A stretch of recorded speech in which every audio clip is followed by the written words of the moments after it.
Hello, I'm Alix Murray. You're listening to a special crossover edition of Secrets of Sacred Art and the Secrets of Movies and TV. Today, we're going to unearth the hidden treasures, history, and sacred art in the 2009 film, The Secret of Kells. Joining me today is my Secrets of Sacred Art co-host, Kathryn Laffrey. Hello, Kathryn. Hello, Alix. And we're joined today with another member of the SQPN family, Jeff Haecker. Hello, Jeff. Hey, Alix. And Jeff, why don't you let our audience know which podcast that you're a part of on SQPN? Why don't you share that with us?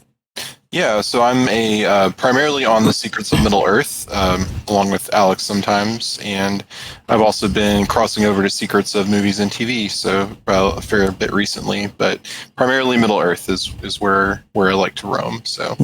I don't blame you. It's a great place.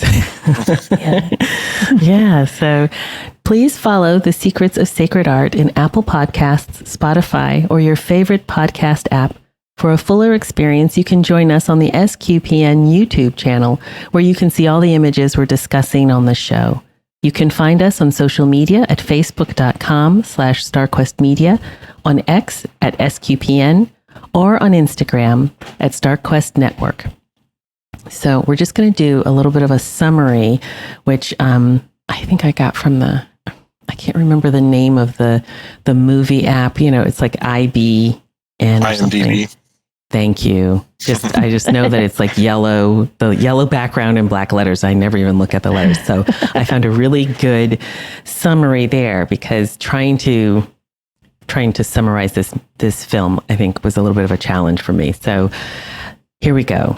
So young Brendan lives in a remote medieval outpost under siege from barbarian raids.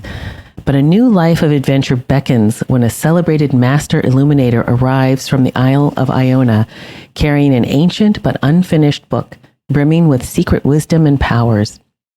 To help complete the magical book, Brendan has to overcome his deepest fears on a dangerous quest that takes him into the enchanted forest where mythical creatures hide. It is here that he meets the fairy Aisling, a mysterious young wolf girl who helps him along the way.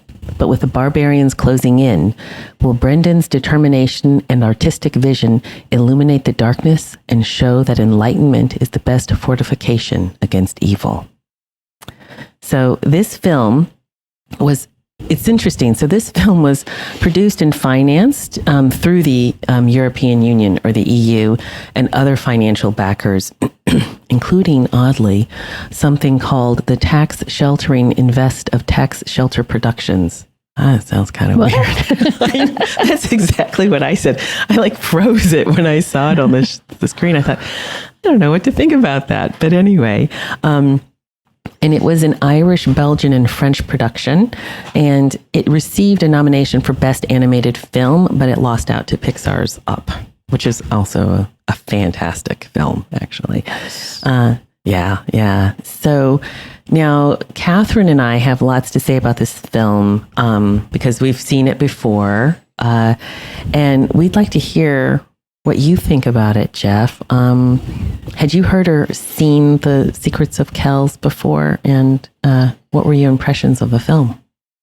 Yeah, I actually had watched it several years ago now, probably 8 or 9 years. So I had seen it before, and I like the studio. I've seen some of their other work. There's another Irish one, like an Irish mythology one that I've seen, that Song of the Sea, and I think they've done a couple others. Yeah. So yeah, I had seen it before and really enjoyed it. So when this opportunity came up, I was very interested, because it's just so so stylized. And I love animation of all kinds. So it's just a really cool stylized film. And I'd forgotten how short it was. That it's not much more than an hour.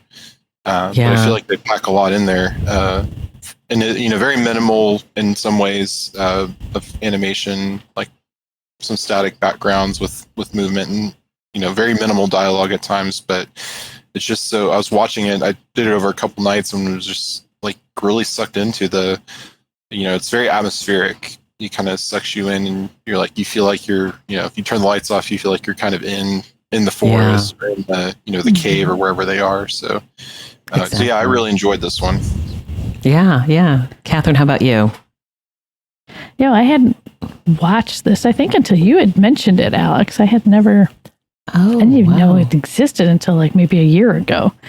And so, yeah, I gave it a look, and I don't know if I watched this before or after I watched their venture into Star Wars, the studio, when they did their... yeah, that was really good. That was good. That was really good.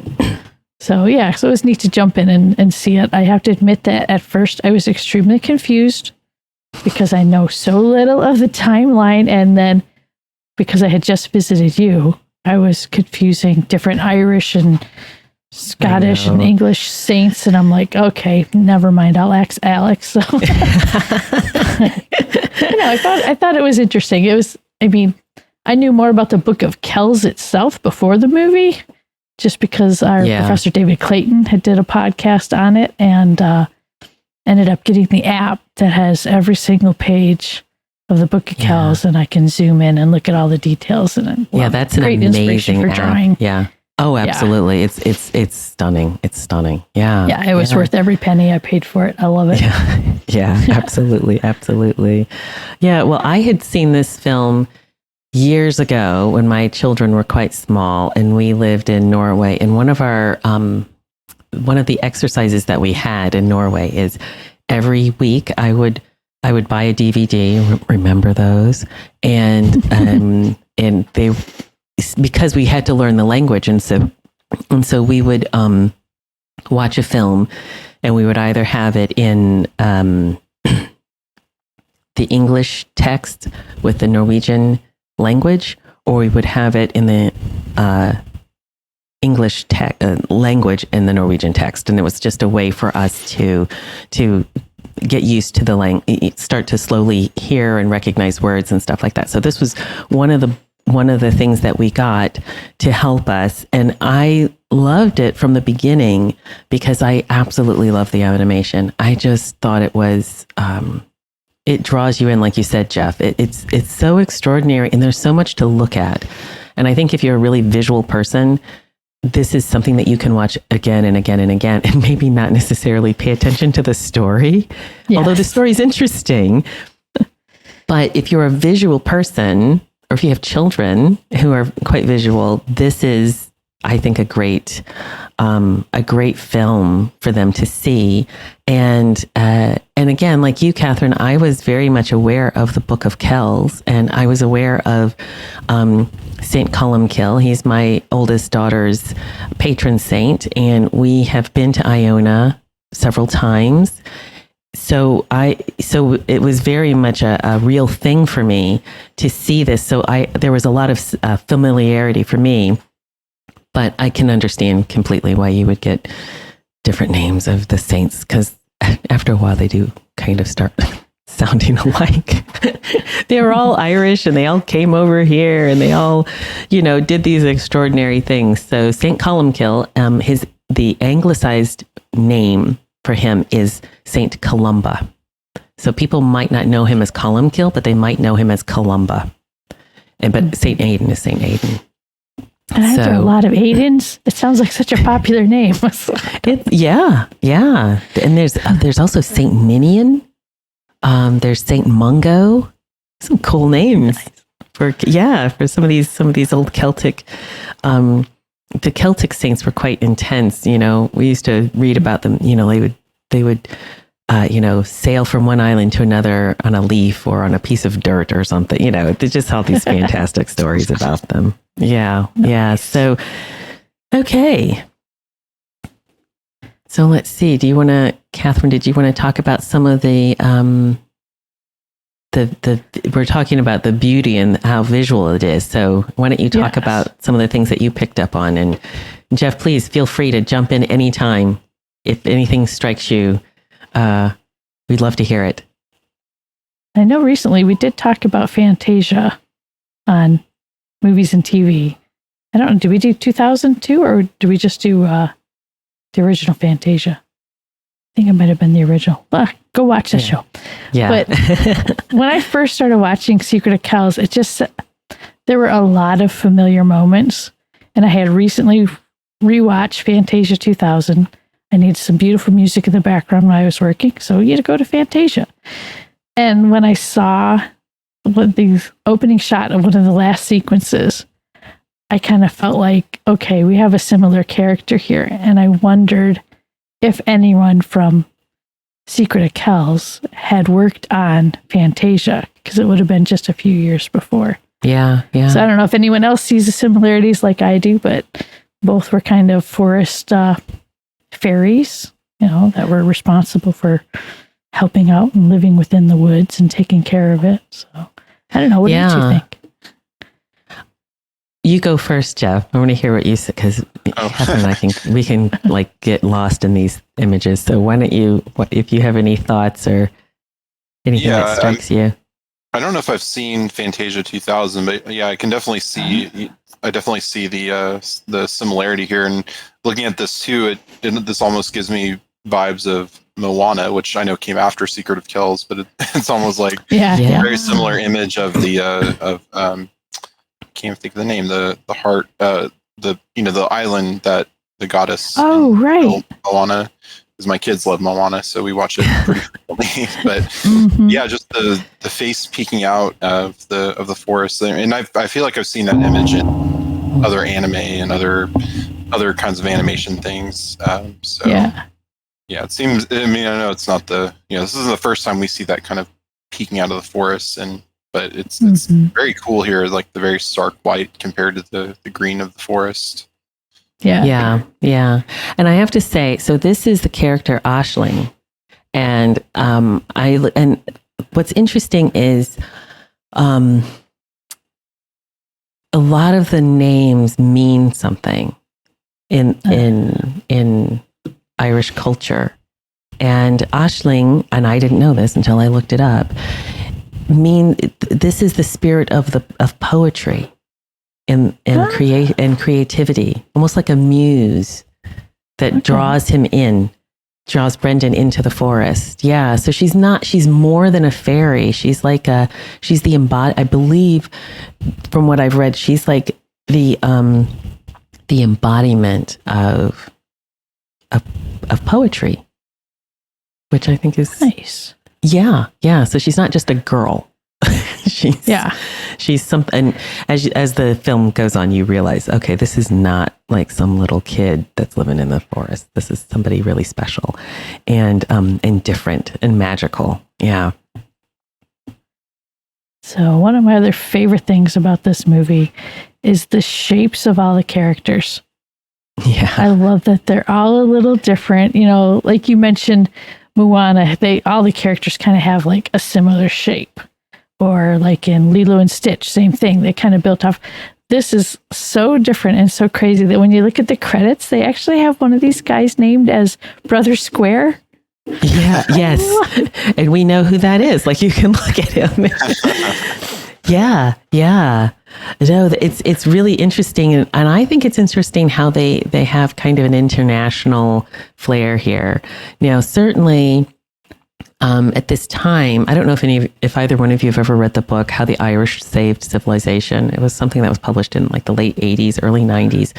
And it was about how when Rome was collapsing and Christians were fleeing the Holy Land, they did go out to the farthest parts of the north in Ireland and the British Isles, and they brought with them all of these beautiful manuscripts. And the Irish were very adept at, obviously, if you look at any Celtic designs, they were just very, very talented in this. But in the beginning, they were actually copying the Bible before they were Christian, and they didn't know the language, but they actually came up with a minuscule font. And the Irish are the ones who decided to separate words, because before that, there was no space between words. And the Irish were like, you know what? If we're going to be copying this, we should put a space between them. So we have them to thank for that. And it would have been around this time. That's why one of the brothers gave this speech about, we have to save books. It's important. People must learn. Exactly. Yeah. And so they actually, and I think they actually came up with like the capital and lowercase lettering. That's all from the Irish monks. Did you know that? No. No, that's interesting. Yeah. So I do. So there would have been a certain degree of international knowledge here. So it's interesting that they have all of the different monks from different parts of the world.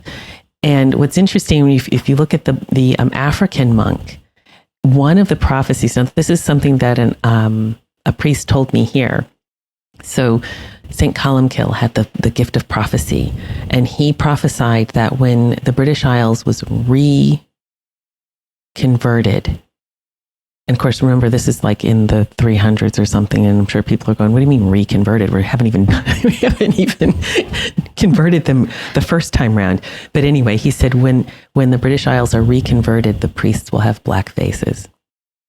And so I wonder if they had that. Well, they would have known about his prophecies, the people making this. So I think it's interesting that they have that African monk there. Yeah, you know who my favorite character is in this picture? Which one? The little tiny old monk with his big long eyebrows. Which one is he? He's in the middle, just below the monk who looks like Luigi with his big mustache. Oh, yeah. Oh, I see what you mean. Yeah. That's so funny. Yeah, so he reminds me of Shifu from Kung Fu Panda, kind of mixed with Mr. Magoo back from the 60s. Oh my gosh, that's so funny. Yeah. So what do you think of these supporting characters, these monks as supporting characters?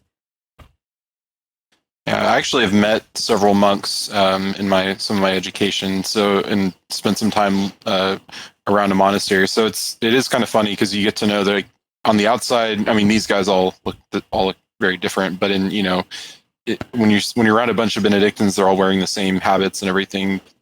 From the outside they look the same, but as you start talking to them, you realize there's widely different personalities as anywhere. So yeah.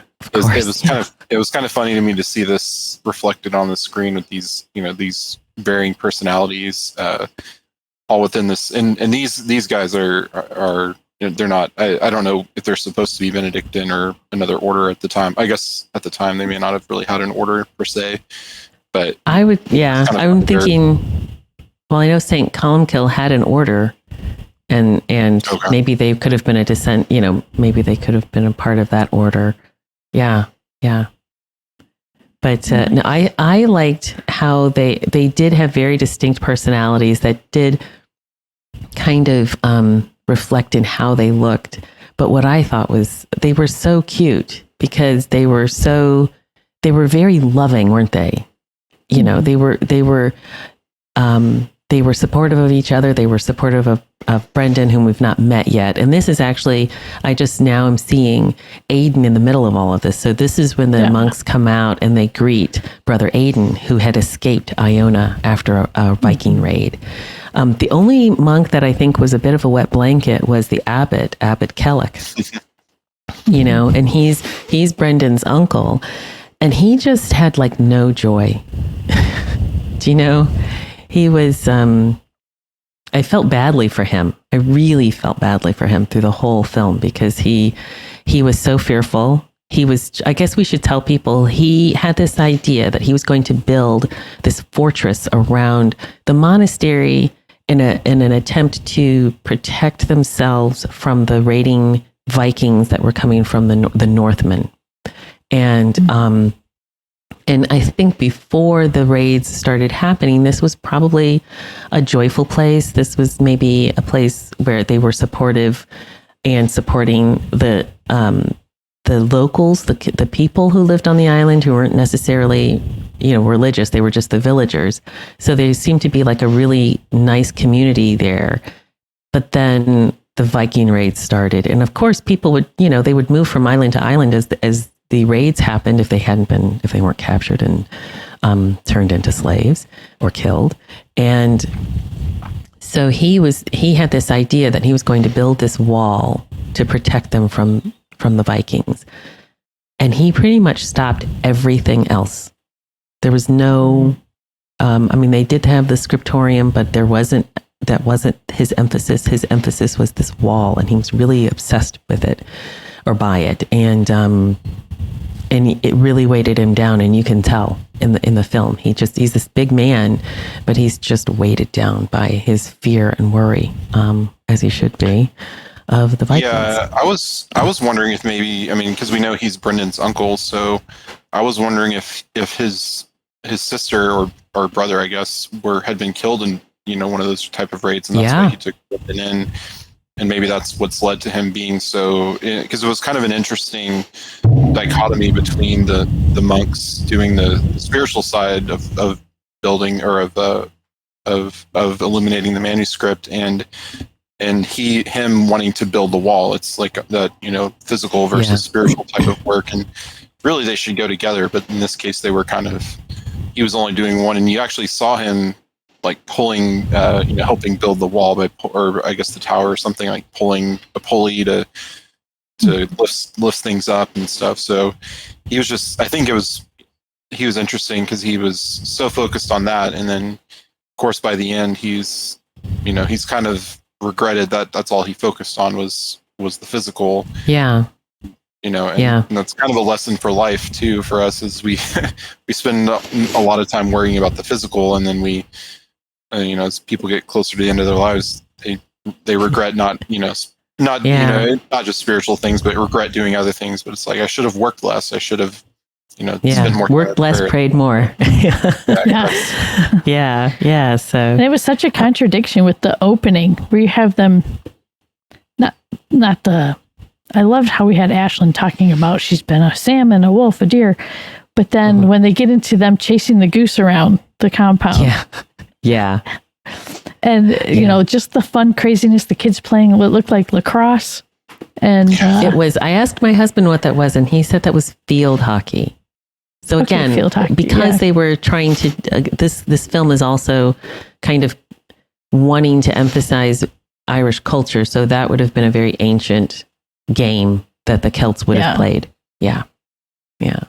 Just all that joy of chasing. And then you can, get the abbots coming right up behind Brendan as he's enjoying just touching the feather. And then to have him be like, Brendan, where's the plans? It's like, oh, goodness, he's like Count Dooku. I know. Yeah, like even with that long cape and everything. Oh, that's so funny. Let's see. Oh, and then we have to say, so Brendan goes out into the forest for the first time ever. So I think, Jeff, you probably are right. I like your theory about maybe Brendan's parents dying and then his uncle's really wanting to keep him safe because he's never been beyond the Abbey walls. And a very famous illuminator, Brother Aidan, flees Iona with his cat Pongar Bon. We're going to talk about Pongar Bon in a little bit. And he asks Brendan to go out into the forest to get him something really special so he can continue on the great book that was started by St. Columkill. And so this is the first part where he sneaks out of the Abbey, and this is the forest that he's going into, which is so beautiful. I think this should be what he's going to look for. Yes, and I can't remember what it's called. I think, let me see my notes. Stinky berries you can't eat. That's true. Yes, exactly. When watching the movie, I was so confused when they said oak berries. I'm like, I have an oak tree in my yard and it doesn't have berries. It has acorns. What's an oak berry? They're called oak galls. Yeah. That's what galls. They are. Yeah. I had to look it up, right? So I did. Well, yeah, so did I. What is an oak gall? Come on. Yeah. So, These pictures here of oak gall. This is actually, and we'll have a link to this website in our show notes. It actually tells you how to make the ink that they make in the movie. Crazy. So you're going to be the steps involved. If anybody wants to make ink, they recommend you're going to trash your clothes and trash whatever containers you make it in. So good luck. I'm not going to. Oh, see, I thought for sure that you'd be making it, but anyway. No, I don't think so. But these perfectly round balls are not berries. They're actually the oak tree secreting a tannin like juice sap around a wasp's larvae or egg, which becomes a larvae, to protect the tree. And eventually the wasp will eat its way out. And the little picture in the upper center there, you'll see the tiny little black hole. And that's where the wasp will eventually leave. And they say around fall. So it's safer to gather these berries then when it's already left. And I just loved the whole scene with him, Ashlyn showing him where to find these berries. Brendan's like, I don't even know what an oak tree is. So that was classic. I know, that was kind of weird. And then she tells him, don't worry, I told them not to sting you. And all the little wasps are flying around him. Yeah. I guess I thought they were bees. I didn't even catch that they were wasps. So that makes a lot of sense that they were like, these are like wasps, like, cocoon type of things. Yeah. It made so much more sense to me. I was like, oh, okay. Yeah. I wasn't quite sure about this, but one of the things I wanted to think about mention was that when he goes out, he goes into this place that's really misty. And I noticed there were a lot of standing stones, which you see all over Scotland. Now, I have never been to Ireland, but obviously we spend a lot of time in Scotland. And well, they're here. There's even some in Shropshire. And but these standing stones and the carvings that are on them, they're always associated. That's like a magical place, and that's where he first encounters Ashlyn. But then she is the one who kind of parts the mist, and then they go into this forest. And that misty part kind of reminded me of when the hobbits go into the Barrow Downs and they get caught by the Barrow Wight. This is in the book. This wasn't in the films, but it really, I'm like, oh, if only that had been in the film, maybe in the Fellowship of the Ring, maybe that's what it would have looked like. But anyway, so it's interesting how that folkloric or mythical aspect of the Irish culture was there. So in this movie, they've done a really great job with that, I think. Oh, and here you've got some standing stones. If you see in the background, yeah. I don't remember seeing that bit in the film. Yeah, it's right after they hop across on the stones with the frogs. Okay. But you mentioned folklore, and Alex, when I visited you, you had told me about the kingfisher. And it's funny because you and I both have a love of this bird. I have them all around me too here in Michigan. I don't know if Jeff, have you ever seen a kingfisher before?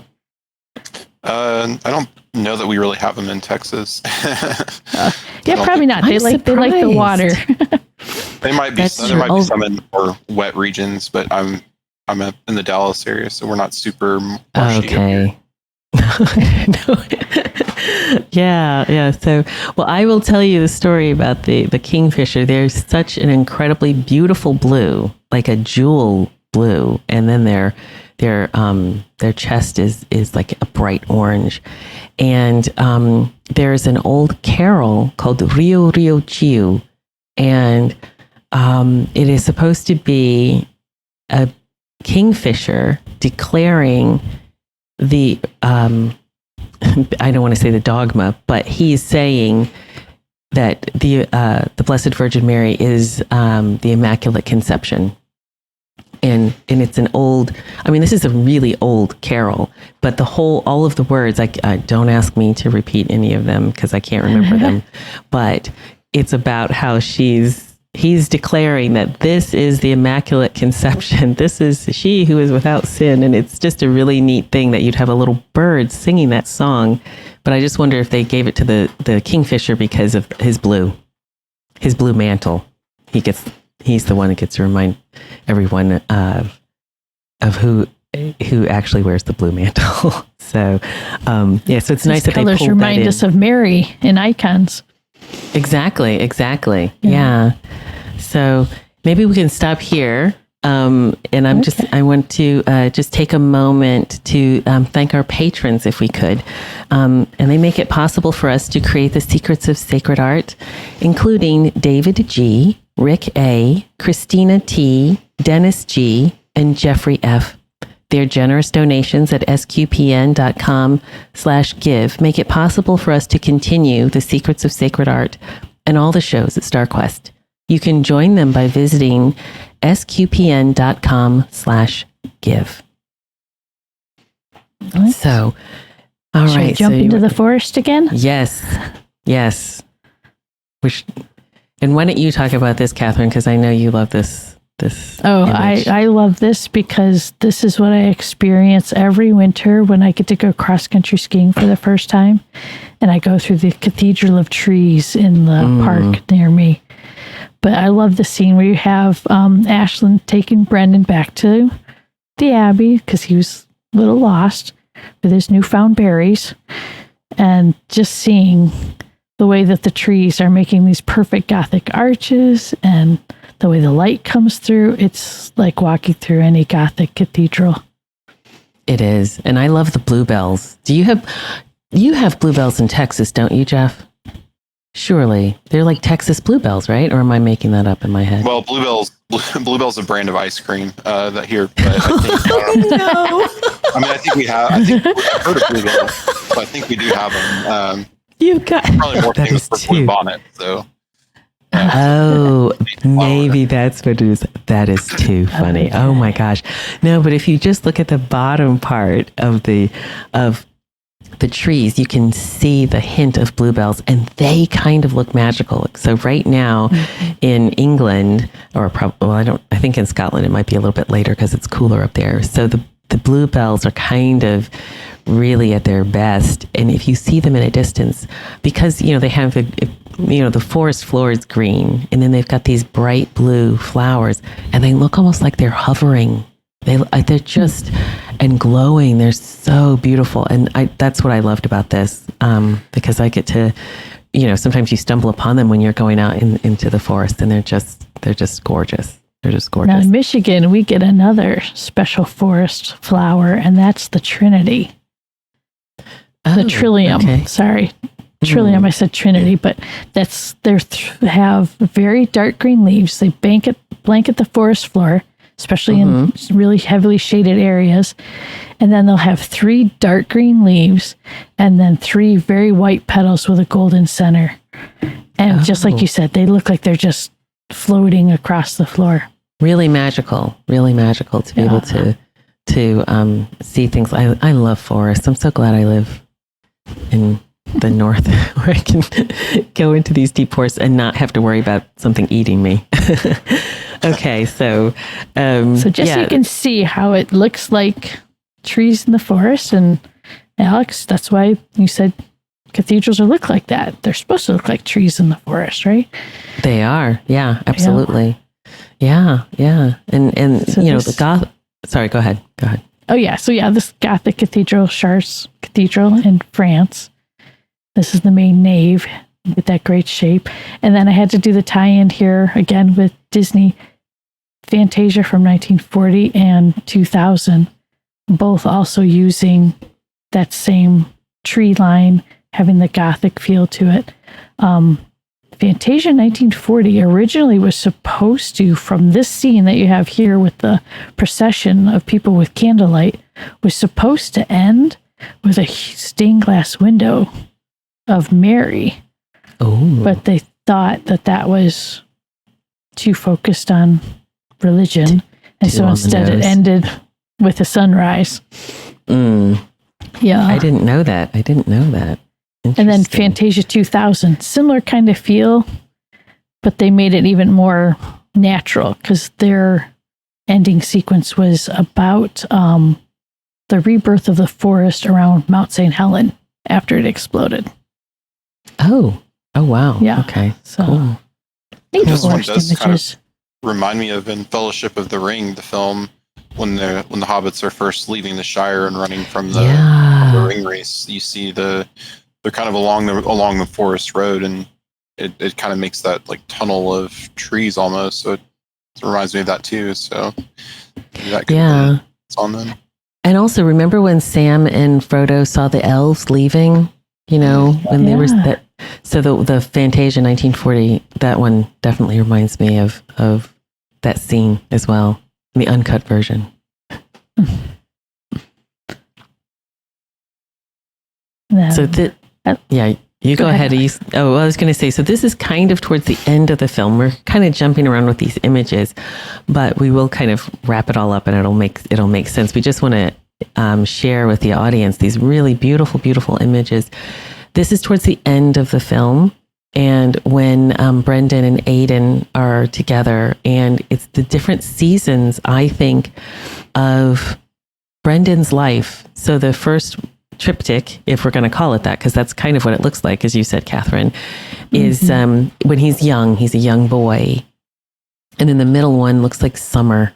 And I have to say, in some of these islands, that's kind of what it looks like with these hills that just come out of nowhere. It's like flat and then these massive hills. And that's kind of maybe the summertime. But then in the last one, he's growing up. And so it's the autumn. So he's a little more mature.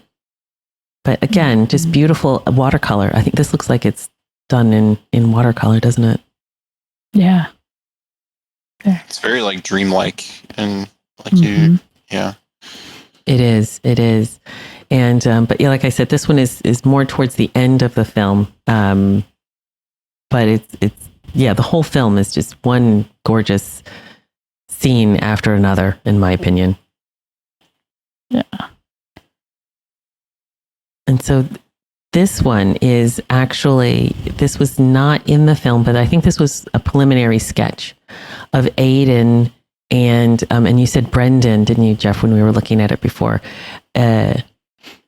Probably escaping the Viking raid. And if you look at the waves have these dragon faces and they're kind of crashing down. And if you look very closely next to Brendan, there's little Pungerbon, the cat. Yeah. So any other thoughts on this one? I don't know. It'd be interesting if that would have been in there. There was a couple times when I thought it would have been neat to see them later on when they were working on the book and needed to share it with the people. I think they were somewhere along the ocean. It looked like, it could have fit in there. Yeah. I don't know why they didn't put it in there, but this was obviously it was an idea that just didn't happen, but it's a great still, I think. I'm glad. I can't remember who found it. I can't remember who found this one. Jeff, did you find this one? No, I did not. Oh, okay. Maybe it was me. Oh my gosh, I don't know. Anyway. So many beautiful images. But talk about our cute little kitty here. Yay. This is this is Pungerbon. And Pungerbon, I have to say a little bit about this. And again, this is drawing in on Irish history, Irish culture. So Pungerbon means white fuller or white felter, meaning somebody who felts wool. So when cats like make biscuits. So if you can imagine a cat making biscuits on a woolen jumper, it's going to eventually get felted. And wait, what's make biscuits? I've never heard that phrase. Oh, you've never heard that phrase, Jeff? Do you know what making biscuits means? Yeah, it's when the cats are like pushing their paws on something like on a pillow or on each other, on a person. They just like push their paws back and forth, and like social media calls it making biscuits. Oh, do you know what? Not social media. That is a good Southern expression that I didn't know it was any other way of saying it. But yeah, so I guess it's spread from Mississippi throughout the world. But yeah, so making biscuits, when they're making biscuits, that's how you can imagine those claws would eventually start to felt wool. And and this little Pungerbon has one green eye and one blue eye, which I thought was interesting as well. I noticed that the second time I was watching it. But there's a poem called Pungerbon, and it was written in the Richelieu primer in, I want to say the 11th century. So it was written in the margins by an Irish monk about his cat called Pungerbon. And so I have just a little bit of the poem, and we do have the poem and the complete poem in our show notes. But I'll read you just like the first part and then the last two parts, because that has a significance in this film. So it starts, I and Pungerbon, my cat, 'tis a like task we are at. Hunting mice is his delight. Hunting words I sit all night. And he kind of goes on about how they're similar in what they're doing. The cat is chasing mice and hunting, and he's chasing words and ideas and trying to put them on the page properly. And the last two stanzas of the poem go like this. So in peace, our task we ply, Pongerbon, my cat, and I. In our arts we find our bliss. I have mine, and he has his. Practice every day has made Ponger perfect in his trade. I get wisdom day and night, turning darkness into light. And that is a theory, that is the theme that has been going on throughout this film, where Aidan is saying that the Book of Kells, of course they didn't call it the Book of Kells, then it was the Book of St. Columba, or St. Columkill, is turning darkness into light. And that's the job of the monks. That's what they saw themselves doing. And I have to say that the abbot kind of lost focus of that, didn't he, in this? And I have to also say that Aisling and Pongerbon are very similar when you see them together. And in the first image that we have is Pongerbon and Brother Aidan. And Brother Aidan is like a breath of fresh air on this island, even though he actually ran from a really horrific experience being raided by Vikings. But he just has a joy within him that the abbot doesn't have. But there's one part in the film when Aisling and Pongerbon help Brendan, and Aisling sings a song, not very well, I have to say, if I'm going to be honest. And something happens to Pongerbon, and Pongerbon is able to help out Brendan in it. So I love this little cat. And we used to have a cat called Pongerbon, actually. PB for short, or peanut butter. Yeah. So, and I then love when Brother Aidan slipped up and called the abbot brother. yeah, and the abbot, And then he gets the stare down from the abbot. He's like, "Oh, sorry, abbot." I know. He was. They were lifelong friends. Yeah, and he remembers what the abbot used to be, or how he used to be, and how he's changed. Yeah, absolutely. Yeah. So, any thoughts here, Jeff, on this one? Oh, we can't hear you, Jeff.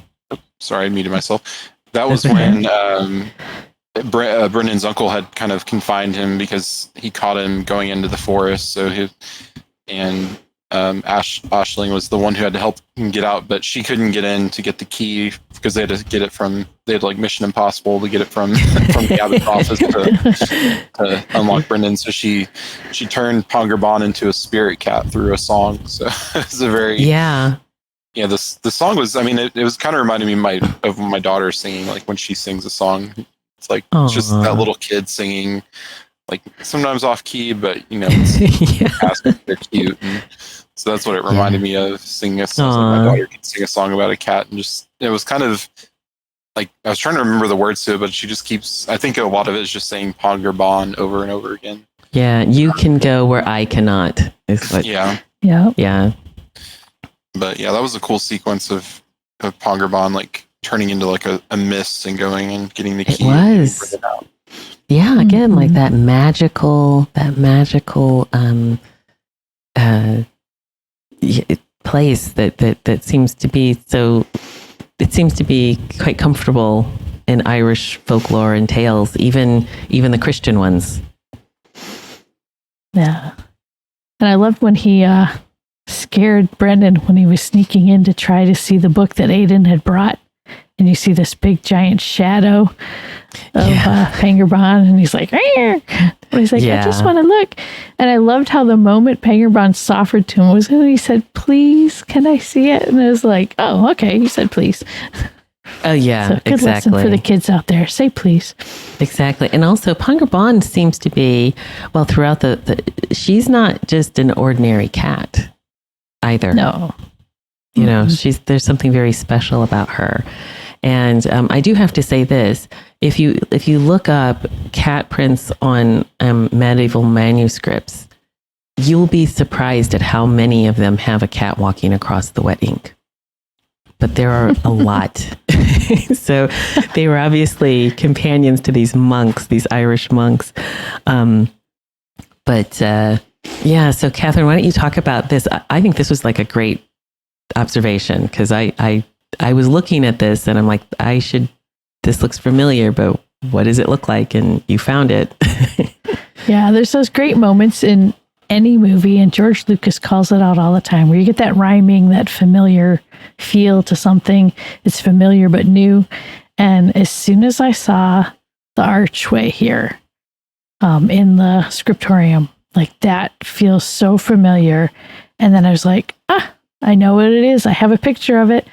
When I was visiting Alix, she took me to Durham Cathedral, and this beautiful archway with its chevrons and detailed carvings, and it felt very much the same to me. Yeah. You see that all over the area. Those big arches like that.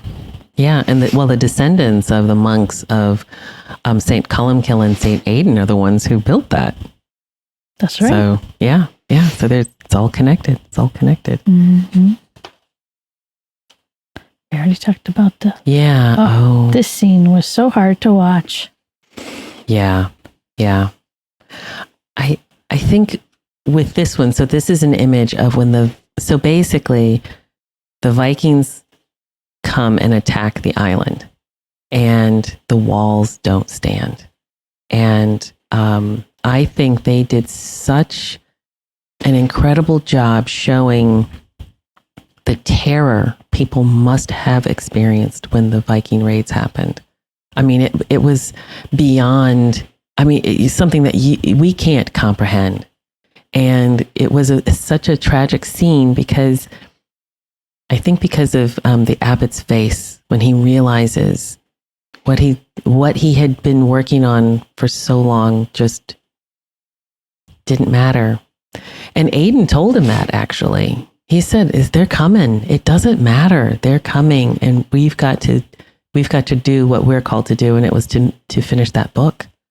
Yeah. So how about you talk, Jeff, do you have anything you want to say about this scene or how it impressed you? Yeah, this one, like I said, it's very stark, because it's you get the black and the red on white, basically. And when you see the Vikings first, like, they're faceless, they kind of like red eyes that are like points of light, and so people at the time, they might have thought they were demons or some kind of they did. They did. Because they had horns on their helmets and things like that. So if you're just an average layperson, an average villager, that's probably what you would think. And I'd forgotten that the abbot, because he gets shot with arrows, and I think gets stabbed too. And I forgot that he ended up surviving this thing, because I thought he was a goner. I remember the very last scene where they kind of say the Book of Kells. They say it back and forth. And I thought it was him and Brother Aidan, but it was Brennan and Brother Aidan. But it was, so yeah. I had completely forgotten he survived this part. So I really felt that kind of shock and terror of this, and just the stark contrast of the colors. It really, because it's very stylized. So so it really makes it a shocking kind of thing when it happens. Yeah. Kathryn, how about you? What are some of your thoughts? Well, what really stood out for me for this is, you talked about stylized, Jeff. They stylized the snowflakes. They fit all into the theme. So it's strange to say, it fits all so beautifully in such a tragic scene. And then knowing that they had foreshadowed this incident when, in the beginning, Brennan is chasing after the goose, and all the brothers are like, Brennan, the scaffolding is not very safe. You shouldn't be up there. And he ends up falling down. And here, these very loose scaffolding stairs to get up into Abbott's secure tower that he put in the center of everything. And he's going, one at a time. The scaffolding's not going to hold. And when they all fall It was just, you could see the defeat on his face that he finally understood. And this is after he was, shot with a flaming arrow. He was the first one taken down in the attack. And then later to have him stabbed in the back just for the gold. That was about the only word I think you ever heard from the Vikings was gold. Yeah. And I have to say this. Now, in Iona, the White Sands of Iona are where many, many monks were killed by the Viking raids. But if you go to Norway, when they would discover Viking hordes, they found like the gold corners of the books. So they weren't interested in what was inside, and you do see that when the Vikings are running after Aiden and brother Aiden and Brendan, and they just look and they just take the cover of the book and they just leave all of the pages. They actually did that. So they would find, so when they find some of these Viking hordes, they'll know. It took them a long time to figure out exactly what it was or what they were. But they're like, oh, these are like the corners of the books of the Bibles that they were ripping up just for the gold. So they had no interest in what was inside it. But yeah, it was such a frightening scene. And of course, people were taken away as slaves. You hear people, they were, viciously murdered. It was a brutal experience that these people had. And it was real. And I think they did such a great job showing, even though all of these people, again, Jeff, as you said, it's stylized. It's very stylized. And yet you can see you can feel the terror that these people are experiencing. The ash and the fire and the blood and everything. Yeah. They did a really good job showing something that's really, really difficult to show, I think. To show the horror of it. I think they did a great job. Mm-hmm. Yeah. Yeah. And even little Brendan had his own terrifying moment. He did. That you had picked up on, Alix. Yeah. So I have to, so one of the interesting things they keep talking about here is the Eye of St. Columkill. And it was like this magical, I was like, is this like if we're going to think about it in a horizontal way, like just a purely materialistic way, or physical way, it sounds like it was, the way they described it was like a precursor to eyeglasses. Like he could use this eye of St. Columkill, and that's how he could do all of these intricate designs in the book. But then if you take over my shoulder? Yes, exactly. Yeah, like over your shoulder, like a magnifying glass. But of course, it would have been a wonder to them. But then if you kind of want to go to kind of more of the horizontal, make it something that's more magical, more interesting, or more spiritual, it was his way of prophesying. But when Aiden was fleeing Iona, he lost the Eye of St. Columkill. And he said, without this eye, we're not going to be able to finish this book. So Brendan goes back into the woods, and Aisling helps him. Well, first of all, they go to a place that's very, very scary. And it is the place of Crom Cruach. And he was like the pagan dark god of the island who terrified Aisling. And the Eye of Crom Cruach is actually the same thing as the Eye of St. Columkill, something used in a different way, and which I think is really interesting. And so he goes into this cave, and Aisling says she'll help him, even though she's terrified. And she actually, I don't know if we can see the images of, she calls him, that's Crom Cruach. But yes, so the images on the left, that is actually based on the real carvings on, I think it's called the Island of Boa, right off the coast of Ireland. So you can tell how they were bringing in a lot of this Celtic ancient artifacts and art and statues in Ireland. But one of the things that struck me, so when Aisling goes in and she says, I will help you to get this eye. And the last thing she says to him, so she takes him to Crom Cruach's lair and she tells him to turn the darkness into light. And I think that's when she's trying to say, you need to defeat this pagan god once and for all. So she's saying,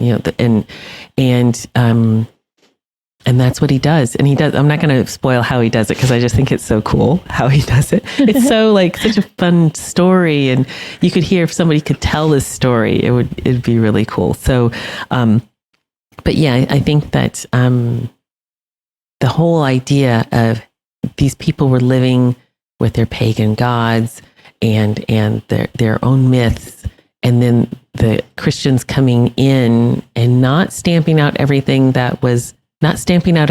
erasing everything, but drawing on what was good and beautiful and keeping that, but defeating what was evil. And Crom Cruach was definitely evil.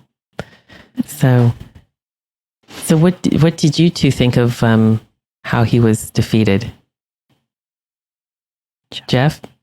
Yeah, I mean, it was like I said, I was watching this kind of late at night, and it was kind of like a little bit creepy because he's going into this cave, and because this is the second time, when the first time he goes into the forest, he finds the place and he's starting to go in, but Aisling, and then she ends up helping save him to get him out because he was kind of getting drawn in and at that time he was still kind of young and afraid, but he overcomes that the second time, knowing that he has to get this eye in order to complete the book. So I think of just his courage is what did it.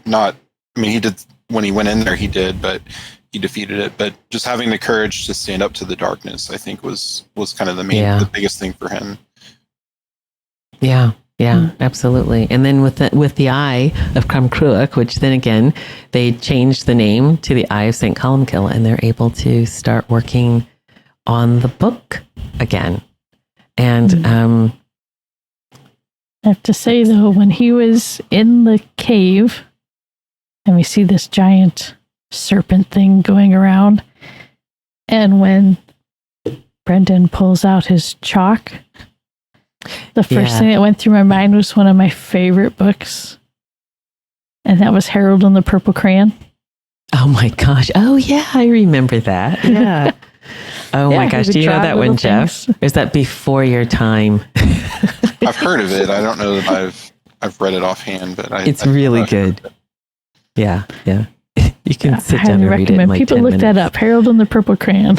Yes, absolutely. I think there's going to be a movie coming out, but the 1950s book, that's my favorite thing to check out from the library. I'm not that old, but no, I didn't think you were, but yeah, no, it's that's a great book. That's a great reference to think of that. It's a very clever, and it's a clever way, the way Brendan defeats Crom Cruach. But I put the images of Crom Cruach next to one of the images of a snake or a serpent in the Book of Kells, so you can see where they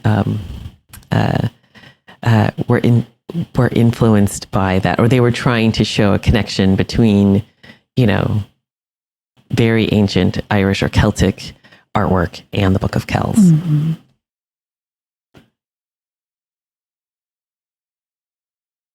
So now we're jumping back to after they escape and grow old. And what is this little hut, Alix? I said it reminded me of Luke's little starting of the next Jedi Order. I think that was the last couple of episodes of The Mandalorian when he was building like a little hut. But this is where Aidan and Brendan escape, and they build this little stone hut. Oh gosh, I'm sure it's got a name. I know it has a name, and I'm lost now. I can just hear my husband going, "It's this," but there's actual ones like this that you've seen. Yeah, and I can't remember what it's called, but yeah. In fact, I think I sent you a photograph of one where one of the dogs was standing in one, and you're like, "What is that?" It's like, I don't know. All right, Alix, we'll put that on the Discord community for both Sacred Art and movies and TV, so that There you everybody go. can see these You see actual our dogs donuts. standing. Actually, my dog standing in one of them. Yeah, we're like, I have no idea what this is, but yeah. So this is where Brendan and Aidan go, and they continue they finish the book that St. Columkill had started 200 years earlier. So, and any thoughts about this one? I love this. I will just say this. They show this at different times of the year, but I just love the autumn colors because I just love autumn colors. What can I say? And they've done it so beautifully here. Yeah, I mean, I love my modern conveniences, but I wouldn't mind going in visiting a hut like this in autumn in Ireland. It looks gorgeous. Yeah. I've never, I said I've never been to Ireland, which is kind of embarrassing because it's really close. But And one you've day been to Iona? I've been to Iona, Yeah. which is in Scotland. Yeah, and we've Wait, been was to that the Lindisfarne. really rocky ship ride? Yes, that's where I got sick. Yeah. So the sea is as treacherous as what we saw in the movie. Oh my gosh. Okay. Oh my gosh. It was like the worst. Oh, there's nothing worse than being seasick, except being seasick and having a Scottish captain take the mick out of you because of it. Yeah. Yeah. Don't go to Scotland if you're in the least bit sensitive. It's no mercy. But anyway, yeah. So, and then here we have one of the last scenes with Brendan is all grown up, and then there's Pongerban, who is still around. So that tells me Pongerban is not your average cat, and the abbot, all these years, thought Brendan had been killed in the raid, and that really broke him. And then he finds out in his old age that Brendan not only survived, but obviously is a monk, and he's finished the book. And this is the scene from that. I love how Abbott's room looks so much better now. I have a slide of what his room used to look like. Let's see if we can get to that. Where's his room?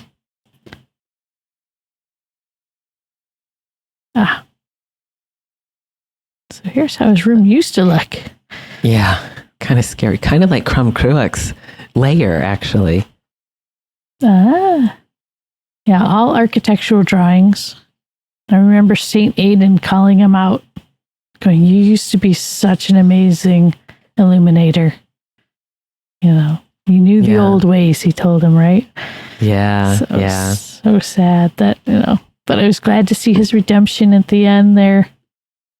Yeah. And his room is all golden now.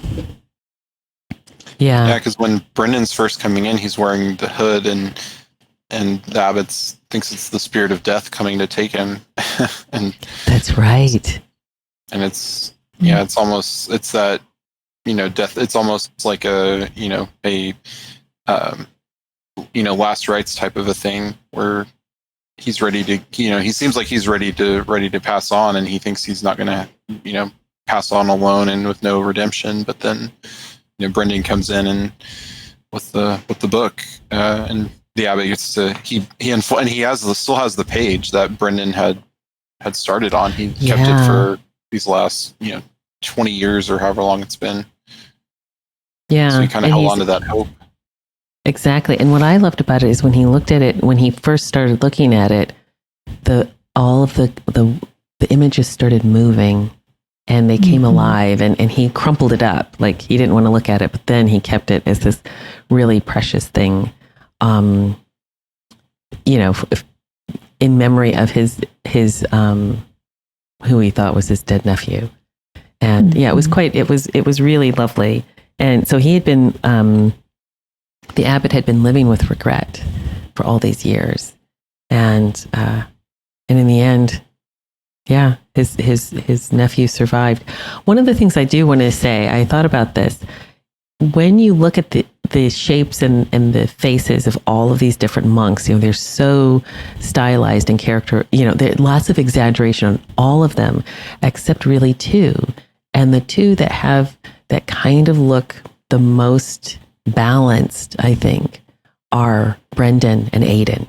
Everyone else is everyone else is an extreme, but those two seem to be quite visually balanced. And I think that's on purpose, because those were the two that were kind of at their right footing the whole time, if that makes any sense. Yeah. Kind of like a visually looking at the virtues. I don't know, and going down that rabbit trail. But I thought it was neat when he hands the book to Abbott and he says, "Oh, the book of Iona," and Brendan says, "The Book of Kells." So they had made it their own.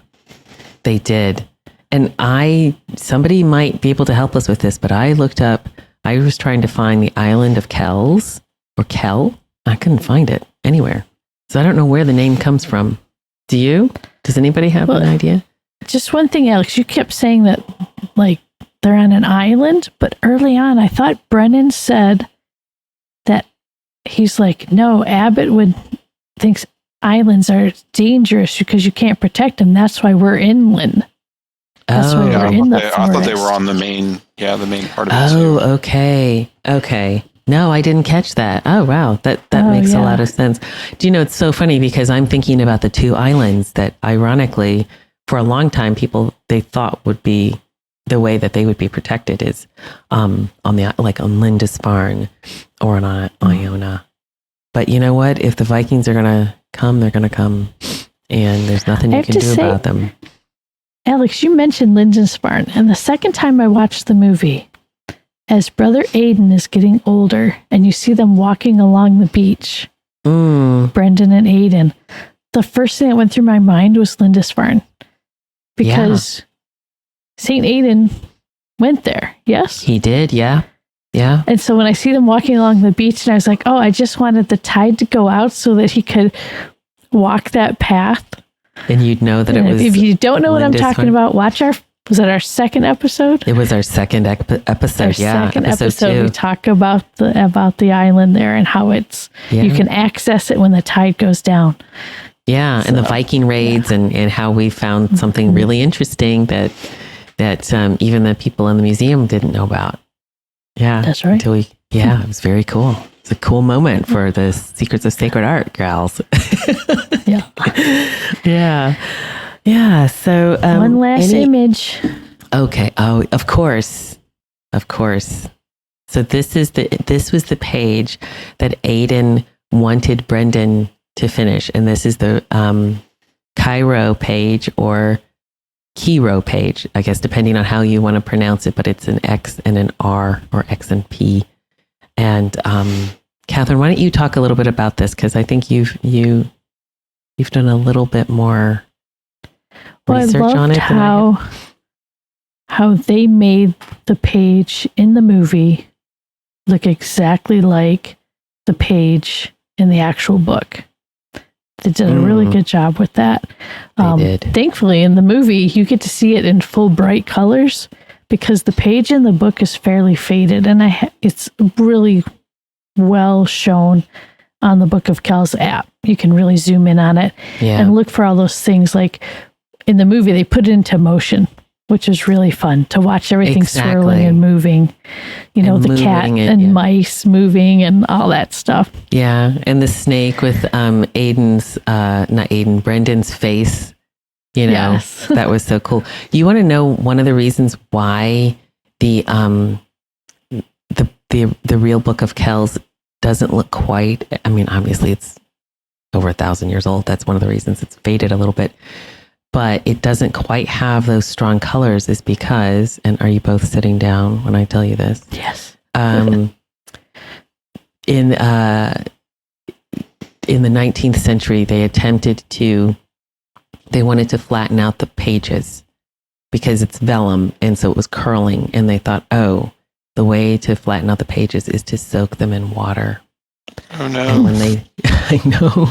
And when they soaked them in water and flattened them, they also significantly flattened because it was almost three-dimensional, these pages. Wow. The art on these pages. And when they soaked them in water, that was completely gone. and it's gone. Can you believe that? I know. So the fact that they showed this so bright and moving, knowing that story about what had happened to it, makes me think, is this what they imagined it would have been like? That movement and three-dimensional quality to it, moving around the page if you were to walk around it, how it would change and dance. Amazing. Mm-hmm. Yep. So note to self, don't go soaking Celtic gospels in water, please. And it's neat because I kept, just saying the key row page, it'll, bring light into darkness, and they never really went into detail about why this page was so important. And in Christian symbolism, the key row is a shortened version of Christ. Yes. It's the first two letters. Sometimes they'll do the first three, and I think that actually this one is the first three letters. So you have the X, that's the biggest letter. That is the key, which is has that diamond as a central port, and it really curls out and around.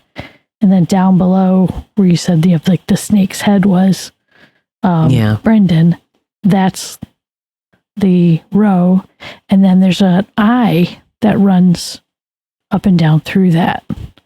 So this is like the first three letters of Christ. Yeah. Yeah. And it goes back to symbolism being used, like Constantine used it. So it's yeah. And it's so extraordinary. And of course we're going to be going into the Book of Kells, doing a real deep dive, but but they really did do a really faithful reproduction of this page. And as you said, I mean, the way they made it move was really magical, which is what they were going for, I think, anyway.